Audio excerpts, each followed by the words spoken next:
Hey everyone, this is Georgia from Tippy.com. Welcome to our weekly show focused on everything iPad, from news and how-tos to app and accessory reviews. This is iPad Live. It's Sunday, December 4th, and joining us today is the co-host of Iterate and the CIO of Nickelfish. Damn it, it's Seth Clifford. Good evening, Georgia. How are you? I'm good, Seth. I'm so excited to talk about what we're going to talk about, but I think that we should wait. Yeah, that's fine. Let's at least introduce everybody before we do that. That sounds good. Also joining us is the editor-in-chief of Tippy.com and my co-host on Zen and Tech, Renee Ritchie. How's it going, Georgia? You're looking a little bit pixelated today. Have you gone 8-bit on us? Unfortunately, I have. I don't know who or why someone's nerfing us, but I'm sorry. It's going to be like that for the rest of the show. We have tried everything that is possible right now to see what's up with that. But I think that we've just discovered that you're virtual, and when you turn it a certain direction, the polygons don't render fast enough. Right, I'm like a piece of paper. Yes. I disappear at a certain way. That's how shallow I truly am. But enough about me. We have a special guest today. It is the editor-in-chief of Engadget China, the one and only. You've seen him in the chat room, but now you get to see him live. Richard Lai. Hey, thanks for having me, guys. Thanks for coming on, Richard. It's so nice to actually get to see you and hear you. Yeah, this is great. This is so awesome. You guys do it just, I see everyone, and I'm not used to that. Yeah, it's different doing the audio-only we do a couple audio-only podcasts still, and it's really a different feeling. Same on Engadget most of the time as well, so it's just a fun experience. Yeah, you guys have you have like the audio podcast, and then you do like these ginormous shows, so it's like or a whole trade show. You sponsor an entire trade show. Nothing small. Podcast producer. Yeah. Yeah. Well, so we also have some new podcasts that are up, so why don't we get past through that? We have Girl Gone Gadget 2, our gift guide, not safe for work. Sorry about that. It's the sequel. It's like Empire. It's a lot more like Empire than it is like that Matrix sequel that doesn't really exist. I hope so, but either way, yeah, let us know what you think. Send in a comment. We'll try to make each show better than the last. And no matter what, Ashley's on it, so just watch. That's all I have to say. Just watch. And we also have our holiday gift guides. We're trying to put up one every day or two, and this time we have Allie doing iPhone and iPad gifts for business users. Whether you're at your desk, on the road, or in the air, she has all your iPhone iPad app and accessory needs. Richard threw up a Motorola logo, and it almost blinded me. Sorry, just some of the guys in the chat room were asking what phones I have in the back. Is that a Razr? Show off. Which phones don't you have might be faster? Good. That's the right question. No. So I went up to... Actually, I don't want to disrupt the show, but... No, go ahead, please. No, That's so to the guys about. in the chat room, yeah, I found these two dummies. So one is the Razr you guys have in America already, and the other one is a Razr variant. It's called the MT917. It's destined for China Mobile, and so TDS CDMA basically, which is you don't get anywhere else on this planet. But the phone's great. It's got a 30-megapixel camera, but slightly chunkier than the original Razr. It's like a 9-inch screen those things are getting now. Yeah, I know. so, They're like tablet phones. Tablet phones, yes. I like that name. Actually, we can grill Richard while he's here, because I'm sure he's going to have a lot of opinions on things like the Razr being introduced, and then 12 hours later, the Galaxy Nexus being introduced, and just swallowing the news cycle. It's... Tell Apple to hurry up. What phone do you actually use right now, Richard? What's your personal phone? I use the Xiaomi phone, which is another Android phone, I'm afraid. It's a Chinese phone. Let me just unlock it for you guys. So, brightness up. So, it's this. And it only costs $300 but it's got a 1.5 gigahertz dual-core Qualcomm processor. Ooh. And it's actually very well built. Don't know if you can see it. Software is very responsive. So yeah, great value, great fun. Oh, whoops. What Yeah, tablet whatever. are you using now, Richard, or do you have a collection of those as well? Oh gosh. I've got too many tablets. I got like 4 tablets right now as of yesterday. Because you were an early champion, even when they had sub 7-inch tablets. I think you were one of the first ones to start writing about them.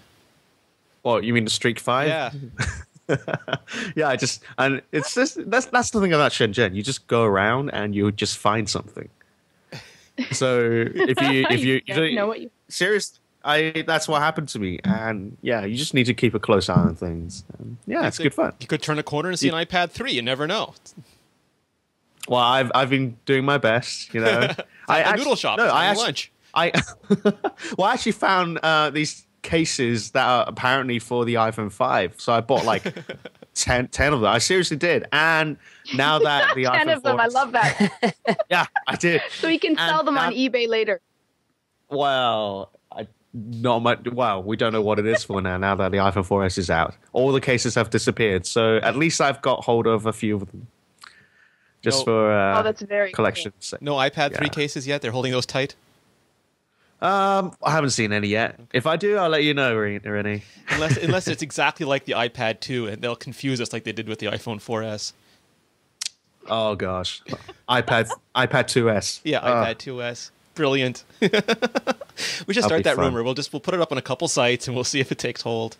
And then Munster will put out a comment in a week.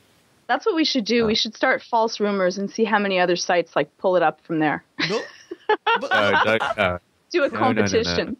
correct me if I'm wrong, though. Nobody could tell at this point because, as far as I can tell, if you're an analyst, it's akin to being a weatherman. You can say whatever you want and you never get fired. I mean, people had all these crazy stories about iPhone 5, about the iPad 2 Pro or whatever, and as far as I know, they're all still analysts. So we're doing the wrong thing then. We should be analysts. But Oh, we go through that Is that what every you're week. Yeah, that's what we we consider ourselves anyways. If we could get jobs as analysts, Richard, we'd be out of here in a second. I mean, high Seriously. income, well, you get to travel, and no one ever fires you for being wrong and or stupid. They expect you to be wrong. That's part of the fun part. Actually, just most of the time. about 2 or 3 weeks ago, they had the Mobile Asia Congress in Hong Kong, and the guys at Goldman Sachs, they actually said the iPhone 5 is. They said it as if it's the LTE version. It's definitely coming next year. They're saying it as if they work for Apple. Basically, they as if they actually know it. Well, they were saying that I actually about got a picture of the slide that actually says it. So it's just hilarious. What's his name? Well, Was lucky that they don't actually work for Apple because they'd be fired. Of course, that's a good BK point. Business was saying that the iPhone 5 and the iPad 3 with LTE was coming. And I mean, like, the Qualcomm roadmap shows the chip that everyone thinks Apple's going to use coming out at some point next year. But it's interesting. Do you think the iPad do you use LTE phones, Richard? No, but next month we're going to get our very first LTE phone in Hong Kong. We've only got one LTE network so far under CSL, and it'll be the Samsung Galaxy S2 LTE. What a mouthful! So Something. I'm still waiting for it, and you know what LTE is like. There's so many different standards. I actually brought over the Droid Bionic from America, but it turns out it's not compatible. It's a different frequency, and it's not. And you've got TD-LTE and FD-LTE. So, I think Verizon and CSL both use FD-LTE, but the frequencies are different. So I can forget about it. Yeah, I'm still waiting. I only use an LTE dongle. Yeah, That's go a on. big question because I can see Seth already doing the face that I'm about to make in a second. That people hear the word LTE and they think that every network is going to go to this mythical new standard where there'll be cross compatibility with everything and will all finally be the same. But some of them are using AWS frequencies, some of them are using lower frequencies. And we have no idea what, if anything, Apple will choose to support. I mean, they don't support AWS now on the regular phones. Who knows what an iPad 3 with LTE would even support or what networks it'd run on?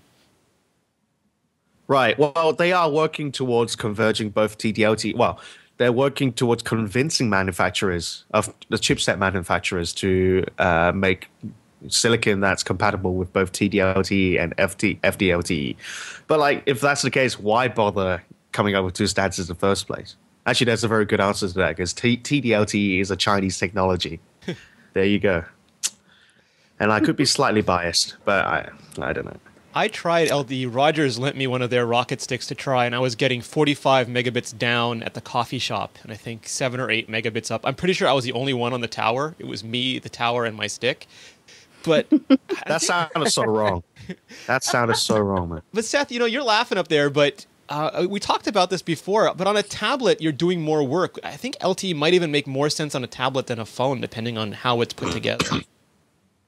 It's definitely got a bigger battery, so you can probably handle a little bit more use than you would be able to do with a phone, just in terms of capacity alone. But I don't know. I mean, the tablet use case for LTE is kind of questionable because I don't know how many people are doing out and about stuff with their tablets right now. I think a lot of people use them at home, and then of course there's people that do use them out and about.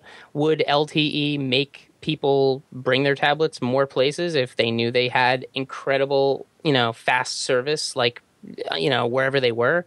Possibly. I know I'd definitely probably use the iPad a lot more if I had basically Wi-Fi speeds out of my house.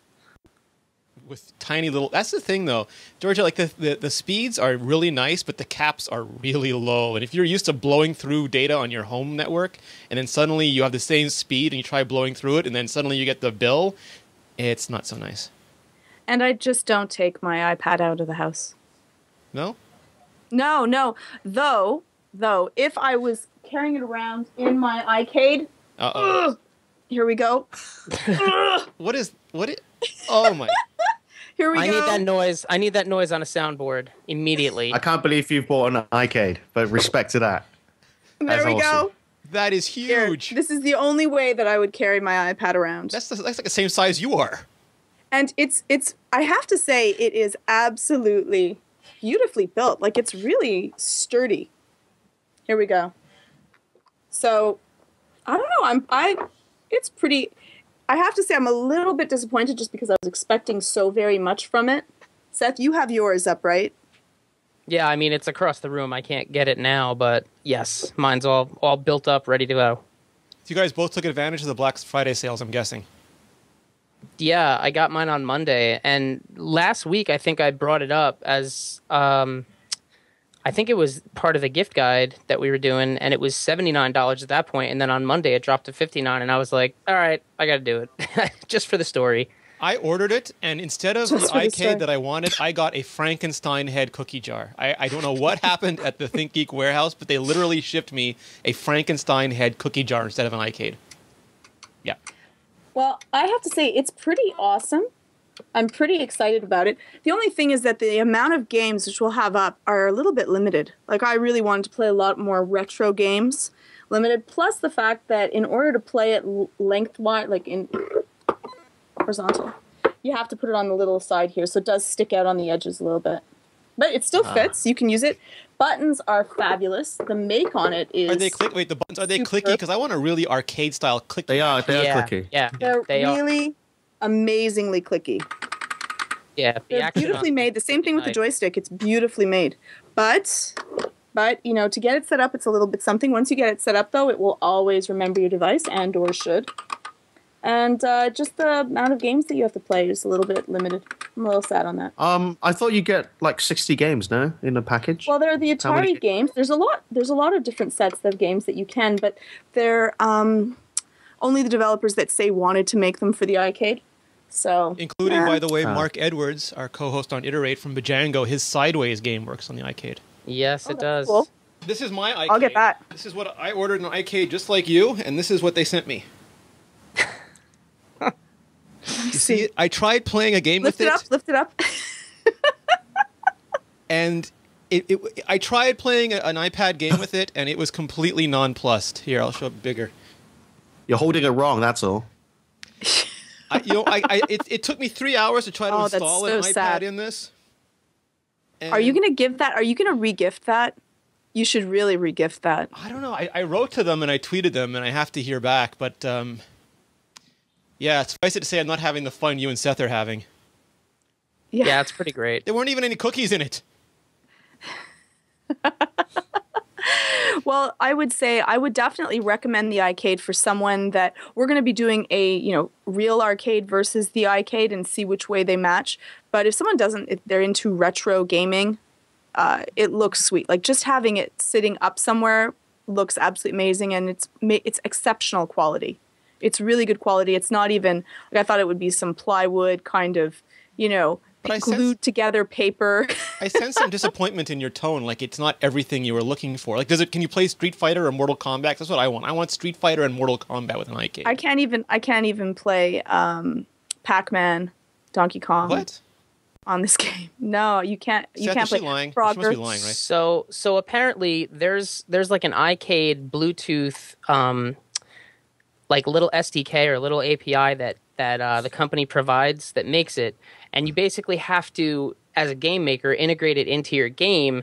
And there's a lot of games that have added support for it over time, but Jeff from 148 Apps actually sent me a note on Twitter and said there's a jailbroken MAME program that works really, really well with it. So there are lists floating around. There's one on Touch Arcade of compatible stuff, and if you go to the company's site, I don't have the URL handy. I'm sorry. I would throw it in the chat. Yeah, I have it up one sec.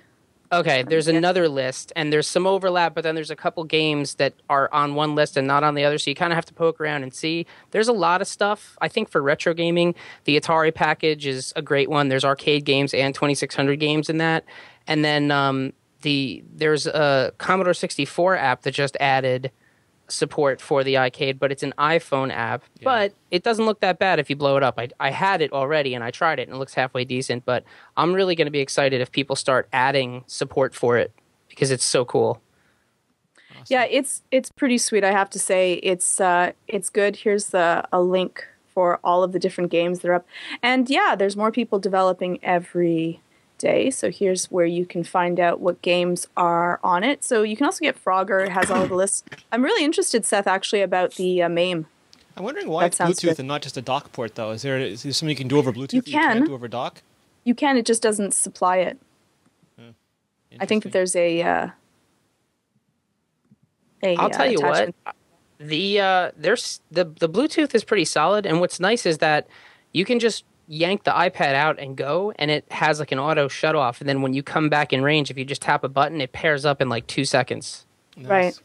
Now, we almost dropped our iPad because the fit is not exceptionally snug. It's just holding in there with, so you have to be careful when you transport it. Like you cannot if you're a violent gamer, if you play Frogger with aggression, you have to be careful because you could actually damage it. Plus, the top has a little tiny flip on it. Now, usually when I grab things, here I'm lifting this baby up again, it's heavy. The girl, the bikini girl would not be able to hold this with one hand. Oh, the chick from the Amazon Kindle commercial? No, she might have a little bit of problems with the arcade. So the other thing is the top flips up. It has all of the way to use it, but don't pick it up by that. That's going to cause things poorly. So I would, you could have fixed it with duct tape if you so wanted, or just leave it on the ground and it should be relatively secure, but be careful.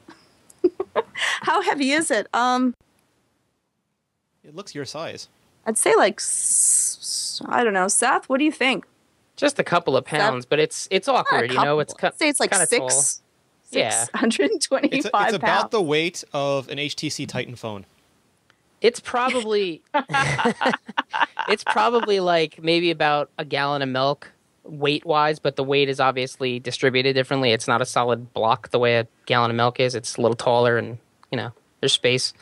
It's not heavy. It's well made though. It's not heavy. It's really well made. I was excited to see how beautifully it's made, and it would look really great. So anyone that's into retro game or does not already have an arcade machine, it would be a good gift. Yeah. And it's about $100. Yeah, not on sale. You can get it on sale though. So we have also an app giveaway, and what is the app that everyone is looking for? Infinity Blade 2, and we're giving it away for the iPhone or the iPad. Why would you play it on the iPhone when you can play it on the iPad? That's just me. It is a universal binary, though, which is nice. I mean, you get you can actually use it on either one. So you pick whichever one you want to play on. It doesn't sync yet. People keep asking why iCloud doesn't seamlessly sync all their game stuff, and I'm guessing some games eventually will, but especially with this is the thing, Richard. This is the thing that drives me crazy. Angry Birds and Angry Birds HD, two separate games, one for iPhone, one for iPad. So even if they wanted to talk together, I don't think Apple lets different apps talk together. But that's the strategy these companies have chosen to make more money on the App Store. And the HD version costs more money, right? Yes. It's not free. Yeah, that's not on, man. That's so wrong. And the Infinity Blade is one app. It's a universal binary, so it works on both, but it's not syncing either. So I started to play it on my iPad and had to start again at the beginning, which is enervating. Yeah, that's annoying. That's the thing with Angry Birds, because whenever I install it, and it's the same thing on Android as well, I just can't really get it to sync properly, especially going from a phone to tablet. I don't think it actually syncs at all if I were to install it on a different phone. Yeah, which is weird. Because you think that they would be smart enough to make a Rovio account, because they would get customer analytic data and we would get syncing games across platform. Well, the analytics bit can be a bit tricky, right? You have to talk to Apple a lot to convince them. Or I don't know if what's the status lately with the whole analytics? I think it's because there was all that carrier IQ stuff last week, which thankfully we don't have to talk about on a tablet show. But when I was at GDC, not last year, but the year before, there was a whole talk about, and I won't mention the company now because I want to make sure I get it right, but there was a whole company talking about the benefit they had of having a network behind their game. This was before Game Center came out, was they could tell even like what level people stopped playing on. So they could make that level easier so people wouldn't put down the game. They would stay there and like buy more Smurf berries or more mana or whatever the in-app purchase was. And they were really interested in customer behavior analytics because it could help them maximize the potential of their stickiness for their game, or whatever synergy term they're using today. Well, talking about synergy and terms, there's someone that talked about the iOS version code names. And, we have Android has the cutest names: cupcake, ice cream, sandwich, Toblerone, whatever else. Sorry, I'm just hungry. I'm waiting for Klondike. That's going to be the one I switch for. Klondike okay. Well, don't even say that, because they're going to make it, and now everyone's going to make you. They'll send the Twitter people. Seth will send the Twitter people after you after that. Now let me try to do developer Steve Troughton Smith. I hope I'm saying this right. Made his own Twitter love this morning for all of the different iOS names, and they were all after ski hills. Yes. So they're Alpine, Little Bear, Big Bear, Sugar Bowl. Now, I thought, really, I could get a little bit more creative than that. I would choose video games. So, like my oldest to my newest love. So Cubert, Tapper, Galaga, Donkey Kong Jr., Arcana, Secret of Mana, Metroid. 4.0 would be Chronos Trigger. They're allowed using other people's copyright terms as their code names. They wouldn't, but hey, they're not going to choose my selection anyways. I may as well make it something that I'm fun to do. But it's an interesting comparison, because like Google, they actually market their code names. They actually make large pastry statues and put them in front of the Googleplex, so you can see literally like a statue of an ice cream sandwich out front. But Apple, no one calls this iOS 5.1 Hoodoo is coming soon. But on the Mac, they're all about OS 10 Snow Leopard and Lions. Apple's just so inconsistent about stuff like this. Well, they have Lion and other things, so it's not as if they're against using cute-ish names for things that they develop. I think I'm if I had to side between 5.0 and Google's ice cream sandwich, I'm going with ice cream sandwich. Plus, I'm hungry. Seth? Ice cream sandwiches are wonderful. Yeah. It's a bit of a mouthful, though. Ha ha. It is, yeah. Especially when you have to type it into headlines over and over again. Oh yeah, and that too. But I'm just surprised that remember it. Hey, we got what? You will remember the difference between, say, ice cream sandwich and cupcake, and you'll remember that in comparison to 5. Oh no, but 13658. I'm just saying because it takes up so much space in the headline, and you know how precious headline space is. That is true. But that is true. yeah, and I'm just surprised that Apple didn't use animal names for iOS. Yeah, they should use like It's, dog names. Yeah, why not use Dogs. dogs? I don't know. Yeah, or wolves. I mean, something like big cats. You have was it cougar and snow leopard and lion and tiger and all this stuff. They could have used, I don't know, grizzly bear, black bear, brown bear. I mean, something. Yeah, So, all like the colours. tabby cats, Siamese, Oh, they could've used little cats, yeah. Persian cat. I don't know. Big Could have cats done and little cats. kittens. I don't know. I'm not sure. I'm not sure, but I think that Google, I think it's a smart marketing ploy because you do remember the different versions, and it's a little bit more user friendly, which Apple is usually on the ball for. The chat room is saying dinosaurs like iOS 4, T-Rex, iOS 5, Velociraptor. The problem with the dinosaurs being extinct, though, is after a while you're going to run out of dinosaurs. They're running out of big cats now and hasn't slowed them down. What's the next one going to be? iOS That's true. 10.8 Sabertooth? Well, it would That's be the like, transition. There you go. They're going back to the prehistoric days with that. Yeah. Sabertooth. Back to the future. Liger and stuff Ouch. get bigger and better. So They did can't Steve produce- say where he got the information from? I'm not sure he said. Didn't, but I looked it up in that in the iOS forensics book.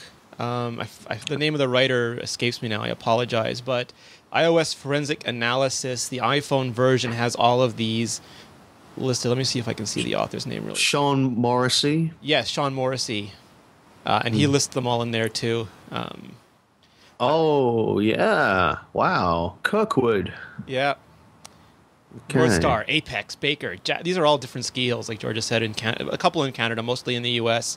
So Scott Forstall snowboards or something, right? I mean, we gotta take something away from this. Oh, interesting. Wow. And Georgia, I noticed that 4.2.5 to 4.2.10 are Phoenix. Is that why you haven't upgraded? You're a big Jean Grey fan, and you want to leave your device on one of those firmwares?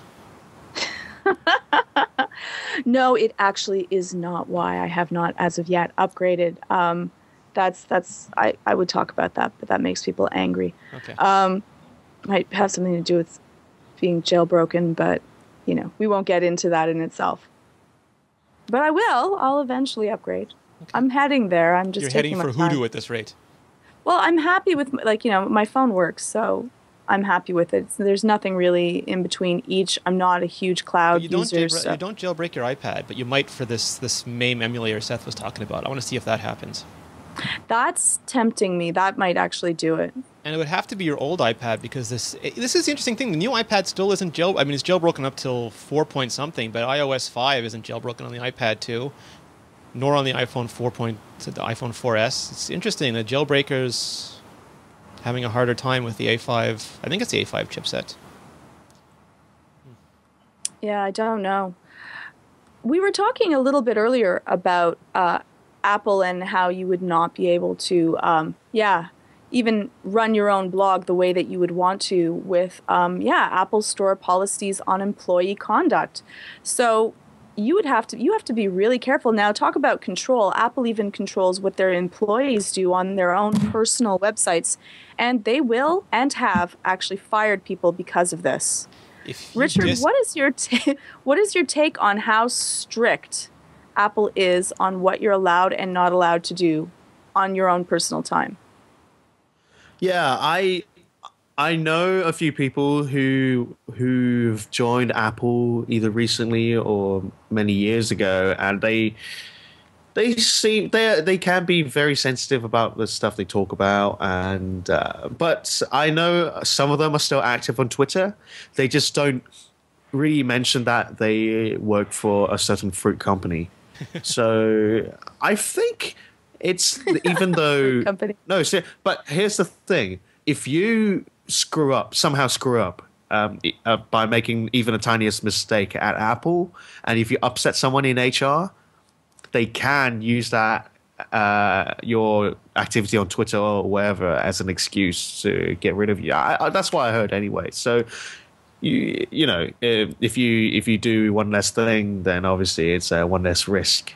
But but I personally don't like that kind of restriction. Obviously, regardless, you shouldn't be really talking about your company much anyway outside, especially for such a semi-secretive company. Because we're just lucky that the blogs don't enforce like that, Richard. Hey, Well, that's true. Well, Apple is because people people that work for Apple often will see things and hear things before other people will, and they don't want people to let them know about something that's happening, even a sale that might be coming up on something. You're not allowed to use your Apple email for personal use. If you have a personal website, you can't discuss Apple in any way on the website. You're not to comment on even Apple-related websites. Don't speculate on rumors, and don't talk about anything Apple-esque at all. And they don't even like the fact that if you're out there talking that you're an Apple employee, and if they don't like anything that you've so mentioned, they might just fire you because of that. Well, here's my question. So there was this big news story. I don't know. This is silly. This was news, but there was 2 RIM employees who caused a bit of a ruckus on a plane flight to, I think it was to or from Beijing, and it's all over the blogs. 2 RIM employees. How do they know these people are RIM employees? It's this kind of thing that you don't like. If you're causing ruckus on a plane, at least have the good sense to say that you work. You can't turn this plane around. We're RIM employees. That's probably at least give we work for Samsung. We swear we work for. Give a fake company name. They'll probably be like, hey, check out my 7-inch tablet. Yeah. But did they get fired for it? I think I have a feeling that they. I don't know. I think they did. The official statement was they're being investigated, which doesn't sound good. Nah, it sounds like RIM just wants to say that they're doing that. Have you ever heard from the guy who lost the iPhone in the bar again? I'm just saying. That's true. Yeah, that's true. Apple is very serious about these things. So if you cause craziness on a plane, you just don't say you're from Apple. You say you're from IBM or something. You don't tell them you work for. It's like working for the company. So when they bring the security, you say they say who are you? Where do you work for? You lie. You say NSA or something less secretive than Apple. Something you'll get less in trouble for. Well, if you were a government employee, I think that you would get in less trouble than if you spoke out of turn about Apple on Facebook. I think their policies are probably drafted by the same people or former people. Right. Well, Apple employees are very aware of how careful they have to be. Whenever we go into Apple stores, everyone is they know that we work for a blog, but they're very, very careful about being respectful of the company, and it's something that everyone knows. They have the 5 C's or something, yes. The 5 rules on what they have to do: honesty, respect, confidentiality, community, and compliance. Like the strong compliance. Bend over. Sorry. What? Wow. Nothing. Wow. That didn't really. Easy, girl. Whoa. Georgia, that show was last night. This is iPad Live. Okay, Seth, your thought on this? I read all those rules this morning, and aside from Apple being a very secretive company and a company that has an image that they want to convey across the board consistently, none of that stuff really seemed that outrageous to me. I mean, that's standard operating procedure for a lot of companies. We have people that we do business with on a daily basis, in terms of project managers at other companies, and they have to go through all of the same kind of stuff, all of the same vetting. Like their personal websites and Twitter accounts and everything have disclaimers all over them. That's not an uncommon thing to have a company say, listen, while you're employed by us, you will conduct yourself in the following manner, and this is the stuff we expect. And if you're found, denigrating the company on any personal website or something like that, that's not uncommon. That's a very standard practice for a lot of companies. So I think probably Apple gets a little bit more scrutiny just because they're the kind of company that they are, but they're very much like they're like a restaurant. When you go to a restaurant, you don't see the kitchen. You get a very, tailored experience. And when I walk into an Apple store, I kind of feel like that. Like, you don't see what's going on in the back room, and all the servers, quote unquote, are like very kind and very friendly and like, willing to accommodate you and willing to help. And the managers are Gordon Ramsay. Yeah. It's all part of that image that they portray, and that, their corporate guidelines for personal conduct just build on that. What's interesting, though, is that Apple is certainly gets a lot of attention. I used to write for magazines, and if you wrote about certain people, if you put certain people on the cover, they would sell 10 times more issues than anything else. And the reason, people complain, why do people talk about Apple so much? Why is Apple so much? It's because it generates page clicks and it sells magazines. You put Apple in a story, suddenly people are interested. That's why, the Location Gate scandal popped up and got so much mainstream attention. And that's why recently with the Carrier IQ thing, which we're not talking about today, no one really cared until all of a sudden iOS is mentioned, and then suddenly it's an Apple story, and it balloons up into everything. So I'm sure we found these kind of documents about lots of... Is that a fair assessment, Richard, that Apple gets more attention proportionately than other tech companies because people are more interested? The thing with Apple is it's always seen... Well, it's packaged itself as some sort of mystical beast, They always work on giving out surprises. And obviously, with sites like you guys and Mark Gurman, you guys always try and dig in a little to find all the scoops and stuff. And so the more secretive they are, naturally they're more vulnerable to having any information leaked out. And it's just the same.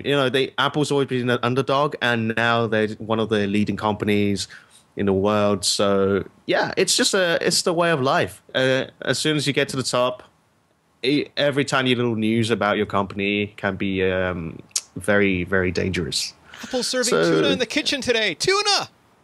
Don't they know there's dolphins and things? Well, so we talk a lot about Apple because people care. Can we talk about something that I really don't care about? Yes. Sure. Oh gosh. What's that? Facebook buying Koala. Should I care? Do I care? Why would I care? Oh, so one company that you don't care about bought another company that you don't care about? Is that what you're saying? Yeah, like who would care? Is really my question. Are there people that this is a big news for? I like the picture, by the way, Renee. Oh, thank you.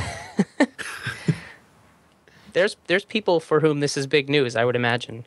Like, besides if you work for either company. Yeah, those are the people I'm thinking of. Oh, okay. No, but so there's a bunch of people who, for whatever reason, don't like Facebook. So Foursquare, I guess, was the early mover into location-based checkout game social network things, and Koala was the alternative. And then Facebook came and made Facebook Places and kind of tried to take over that territory. And some people have an adverse reaction to Facebook, so they wanted to stick with Koala, or they wanted to stick with Facebook. And now, if they chose Koala, they are being merged into Facebook, and their only alternative becomes Foursquare for as long as that lasts. So I'm just worried. I'm just curious if people are going to actually move to Facebook, switch to Foursquare, or give up on checkout gaming in general. So Facebook is just buying up the competition and forcing more people onto Facebook if they so wish to continue using. They're buying Koala for their timeline feature, which they've been rolling out. They basically want to become the record of your life, which I guess is sort of like what Path wants to be. And that's so scary to me. And they're buying a lot of designers. We spoke about this on Iterate a couple times. Facebook and Google are both giving themselves major cosmetic makeovers. And, Koala had a fairly nice looking app. It'd be interesting because this is definitely a talent acquisition. I don't know. Yeah, I was just about to say that. So is Koala going to be shut down, or is it just going to be certain parts are going to be integrated into Facebook? And you can still continue using Koala as it is? I think it's gone. It's going to be assimilated. Richard, is resistance is futile. Or you think Koala app is not long for the world? I've never tried Koala. Can someone tell me, please, if Koala's any better or worse than Foursquare? And, do they have as many shops as, work partners as Foursquare? It was smaller than Foursquare. It made a bit of a change recently. Like originally it was very similar to Foursquare, but it was more sort of badge and mission oriented. And some people liked it just because it was a bit more candy-like. than Foursquare, but then they became much more timeline, was it a storyline, storybook, something like that focused. I guess because they couldn't beat Foursquare at their own game, they tried to do a different game, and now Facebook wants that game too. No one's allowed to be on the internet besides Facebook. Okay. Goala's design Fair was enough. always really great. Yeah. Okay, well, let's go into some legal wrangling. This is what I want. One of the reasons I wanted Richard here. Right. Apple's been denied the injunction against Samsung in the U.S. Licensed patent to Nokia and IBM, and they're fighting for FRAND. What's FRAND exactly with Motorola in Germany? Fair and reasonable. So, correct me if I'm wrong here, but there's certain patents that are considered essential for a technology to function, and those are usually licensed under fair and reasonable terms, which means that they're put into a pool, and every company is supposed to license them, and every one of them is supposed to pay roughly the same to license them. And that's why Apple and Nokia had a bit of an argument, because Apple said Nokia wanted something additional to those terms, and now Apple is arguing with Motorola, saying that Motorola wants more from them than they wanted for everybody else, so they're violating either the spirit or the terms of FRAND in those. I would say, I'm not a lawyer, so I'm just, trying to understand that. So, Richard, what's your take on this? How is Apple doing? Obviously, that's great news for fans of Android, because Samsung makes so many Android devices these days. I just think this whole it's not doing anyone any good at all. But it's obvious that Apple's trying super hard to do whatever they can to just basically get Samsung out of the way for the Christmas market. That's not the right spirit, really. I mean, I know they're upset. I love that you say that that's not the right spirit. I know. Well, I mean, it's not very Santa-like. It's not very friendly Not very because they do Santa-like. business with Samsung as well. So it's almost like, help me out here, and now I'm going to shoot you while you're not looking. Shake with one hand, punch with the other. Is that what you're saying? Yeah, I mean, Samsung's. My understanding is that Samsung's offered to somehow cooperate with Apple, but Apple just wasn't pleased with what Rennie, what do you do? Oh, I just saw you doing the kung fu thing. The shake and punch. The shake and punch. Okay. Oh, that's what that was. That's the Apple-Samsung relationship. Business on one side and aggression on the I other. see. It's kind of difficult seeing one man doing a demonstration. Okay, yeah. One man show. The interesting thing, though, no offense. and this is the thing that confuses me about this, is that there's two basic sides to this argument. One kind of an Apple side and a sort of a not really a Samsung side, but a non-Apple side. One is that Apple spent billions of dollars and years of time and took a huge risk by introducing things like the iPhone and the iPad, because they might have flopped. They might have been complete disasters. But Apple spent the time and the effort and the basically all their resources to make these huge products. And then Samsung, according to Apple, copied them and it's kind of like when you're on the highway and you're in the big truck, breaking all the wind, and the person behind you is kind of just behind you, getting an easy ride. And the other side of this argument is tough. That's what happens in every business all the time. Someone innovates and someone else immediately makes a kind of a Me Too or a similar product to take advantage of the same market. And Apple should suck it up and innovate on the next thing. And they get first mover advantage, and that offsets any disadvantage they get from having similar products introduced by competitors. Okay, but since Apple has so much liquid funds that they can throw at anything that they wish, is it a smart idea for Apple to go after people legally and try to cut down their enemy as well as lengthening their own line with innovating? They can do both. I will spend every dollar in the bank. That's what Steve Jobs said, right? To try stop. to destroy my enemies and try to innovate and outweigh them. They can throw around it's like a large gas company that's going to lower their price until they kill off all small businesses in the area. Is it nice? No, as Richard had said, it's not a nice way to do business, but that's not the way that business works. Right or wrong. I don't know if you saw the They're list, there to Richard. destroy their enemies. There was this list of things that Apple wanted from Samsung. It's like no more rounded corners, a different bezel, green M&Ms in their M&Ms jars. Yeah, it's like make this.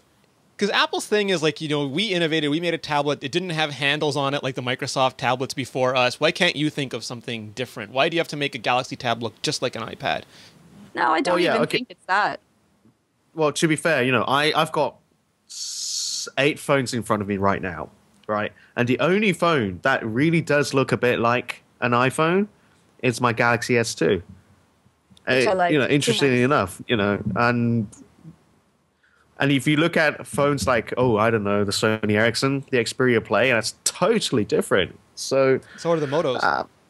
Motorola. Well, the Motorola one, this one looks. Well, no, yeah, it's still very different, especially the thickness. They're anyway, not really very different, though, Richard. They like phones before the iPhone. That one does look very different, actually, the one that you just showed. But phones, like the difference between phones before the iPhone, though we're not talking about phones, and the same thing with tablets is that, like, once something really sells and is very popular, of course, everyone's going to jump on the bandwagon and make something that works. Once there's Transformers, there will be GoBots. Well, when you say something works, do you mean something that looks similar to that successful product? Well, if something's exceptionally successful, people are going to emulate it because it's smart business. The same thing in the animal kingdom with, one snake is deadly poisonous and looks a certain way. And so then other snakes are like, oh, that'll keep me from getting eaten. I'll look similar to you and I'll ride on your Jojo, you're sounding like a Chinese, clone manufacturer now. Seriously. We don't know whether she's been to Shenzhen or not. But no, I can understand why all tablets look very similar to an iPad. Well, there aren't tablets that really, there are a few that fold. They're not many. They don't have keyboards. They don't, have something that flips up on the back. They don't have, kickstands as of yet. I'd like that. So Gene is saying this famous line in the chat room that a lot of people use: good artists copy and great artists steal. And we discussed that before. Apple was a big believer in this, but the quote, it comes from artists, and it means that you steal inspiration, not implementation. You take the spirit of great work and you make your own great work. You're not supposed to like take a Picasso painting and trace it. That's not the intent of the saying. I think that's really hilarious because I think that Apple felt that way. I think that Steve Jobs, let's be more clear. I think that Steve Jobs felt exactly that good artists copy and great artists steal. Steal everything, steal code, steal the way things are done, steal everything, until they became the leaders in the field. And then they were like, no, it shouldn't really be exactly stealing the entire product, the code, the exact way that it's done with it. It should then be that you use that as inspiration. My feeling on it. So shall we move on then? The last thing I'll say, though, is as a consumer, I would like some choice because, you buy an iPad. The iPad 2 is not that different from the iPad 1. It really is. I mean, it's better. No, if physically looking, it's thinner, yes, but an iPad, like an iPhone hasn't been an iPhone for many generations. An iPad is probably going to be an iPad. That's the form factor and design Apple thinks works. That's their favorite. They're going to stick with it.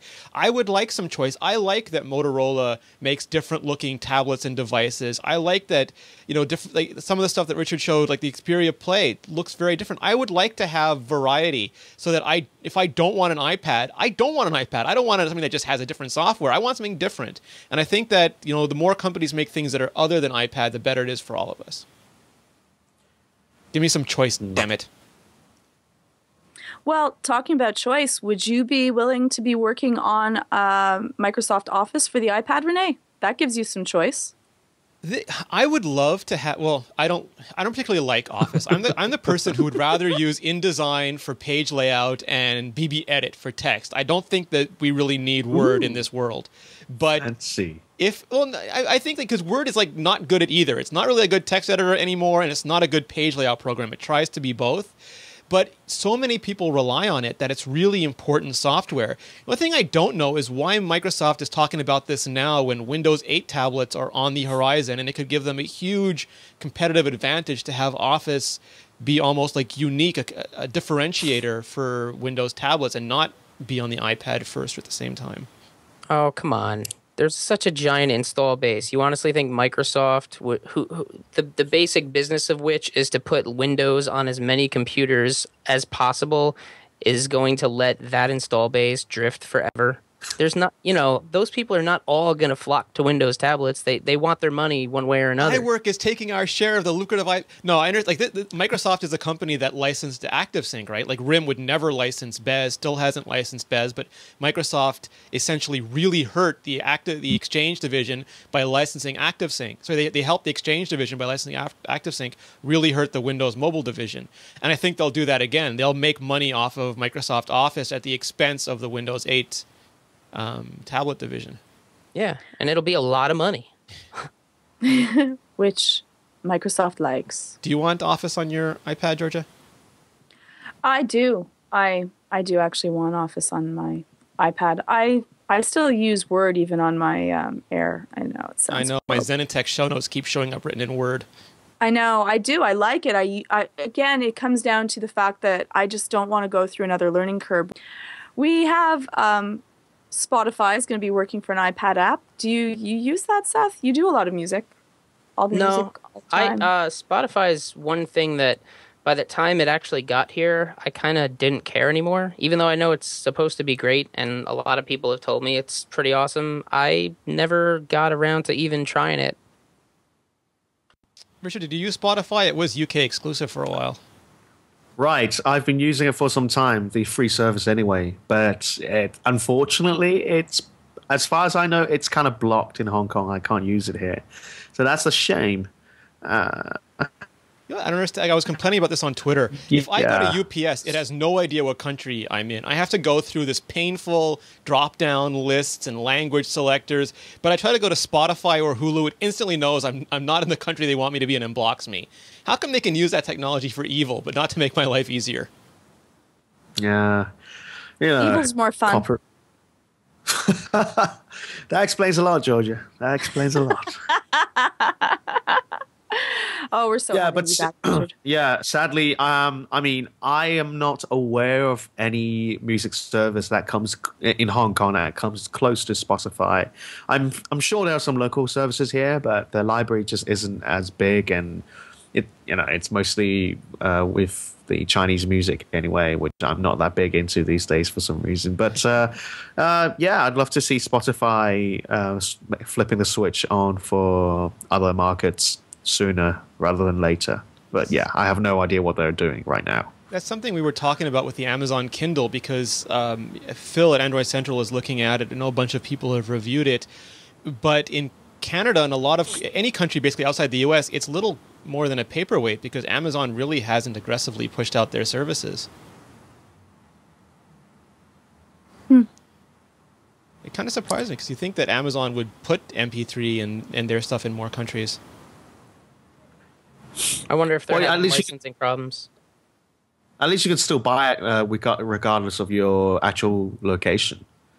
Because as soon as I moved back to Hong Kong, I switched my UK account to US, and I could still buy stuff. I can buy stuff on a US credit card, but on a Canadian credit card, I can't buy almost anything. So if really, yeah, so it blocks MP3. There's no TV stuff. Oh yeah, no movie stuff. Yeah, you're right. Yeah, you're right. You're right. But books are fine. Yeah, books are fine. But if I bought the Kindle, like the Kindle Fire, and brought it here, the iPad's fine here. It can do almost not quite everything you can do in the US, but Apple's announcing music stores. Still, they're increasing their music stores. And I'm hoping that the other companies, because if you don't want to use iTunes, there's not a lot of international alternatives still. Even like Spotify is only a couple countries, and RDO and. Well, yeah, and I can't buy any music at all on Hong Kong's iTunes store, so that's partially why I jumped back to Android as well.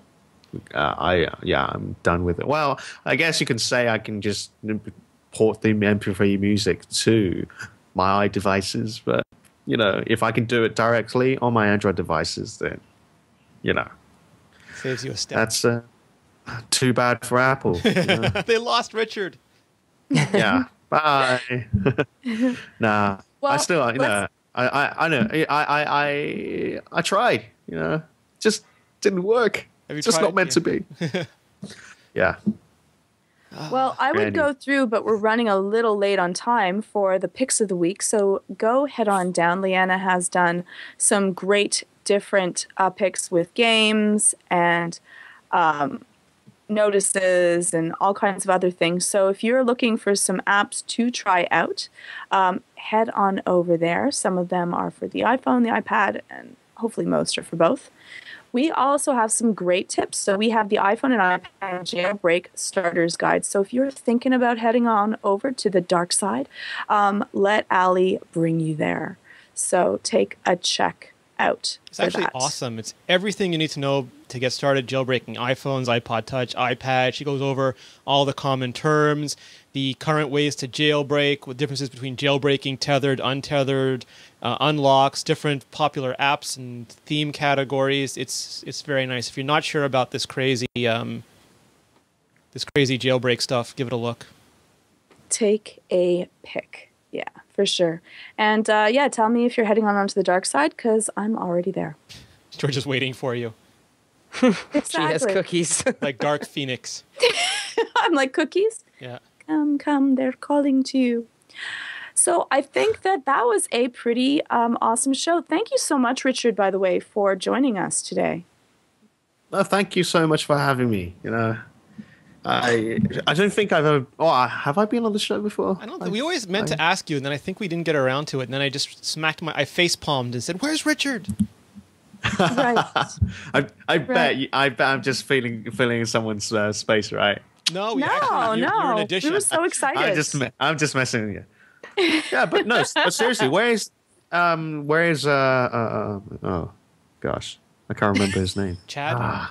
Chad, yeah. Chad went back to school. He went back. He decided to get a master's degree, and it came down between homework and us, and his priorities were not straight. He abandoned us. His loss. He chose poorly. And his daughter and his wife and stuff like that. I can't believe it still. It stings. Yeah, he has a life. I'm just like, what is up with that? Yeah. So, Richard, where can we find you? Oh, well, I am very, dangerously active on Twitter. You don't have to give us your address, because some of us are a little bit, you don't want to do that. Just saying. Okay. Yeah. Well, I'm on Twitter at Richard Lai, Lai, and Google Plus if you can find me somehow. Do you guys use Google Plus much these days? Mine has fallen into disuse. I use Twitter a lot, and I Facebook for relatives who I don't actually want to talk to, but it's easier for them to find out that I'm still alive without having to call me. But Google Plus I just haven't found a use for it yet. Yeah, but I think I've got way more people in who've added me on in their circles on Google Plus, but I just don't know if they actually use Google Plus. Because whenever I throw things out, I get a similar number of responses, but on Google Plus it lasts longer.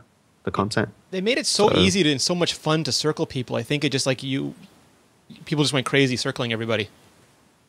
Yeah, it was like a video game. Yeah.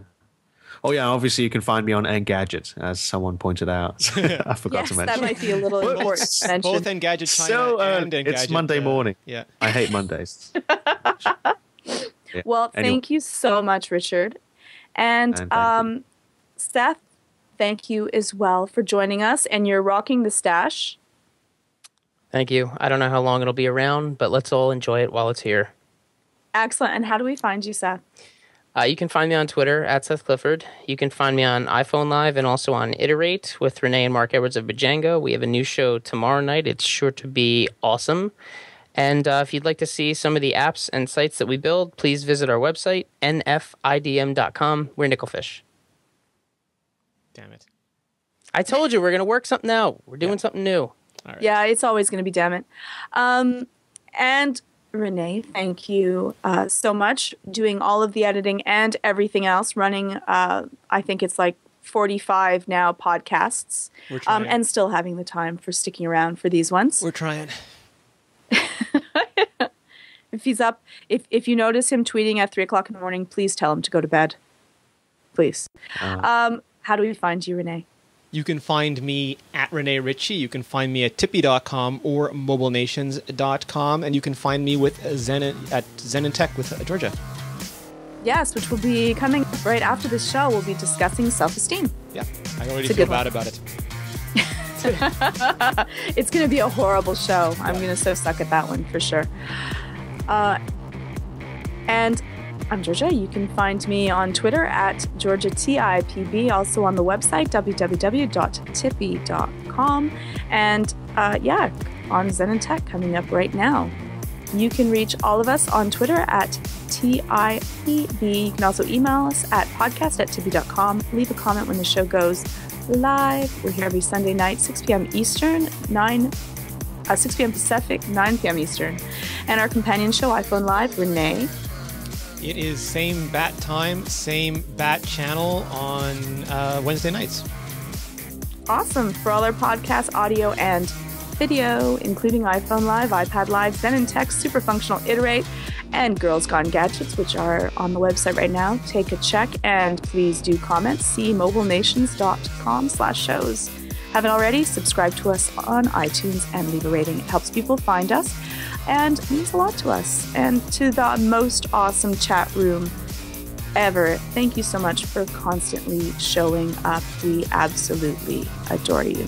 Thank you, everybody. So thank you for that. Good night and good morning to Richard. Yes, good morning, Richard. Getting up early just to hang with us. It's so cool. That was awesome. It was awesome. Thank you so much. Like when we right. do iterate, Mark is on Australia, I don't know, what, Melbourne Standard Time or something, and he's always calling us from the future as well. Right. There's always trucks, too. But he won't give us lottery numbers. It's very mean-spirited. Hey. He might, but, he'd probably give them wrong just for kicks. All right, then. All right, have a good night, Richard. Have a good night, Seth. See you guys. Yeah, thanks, Richard. It was awesome. It was a lot of fun. Likewise. It was. Take care. Take care, guys. Bye, everyone. Stick around for Zen and Tech coming up.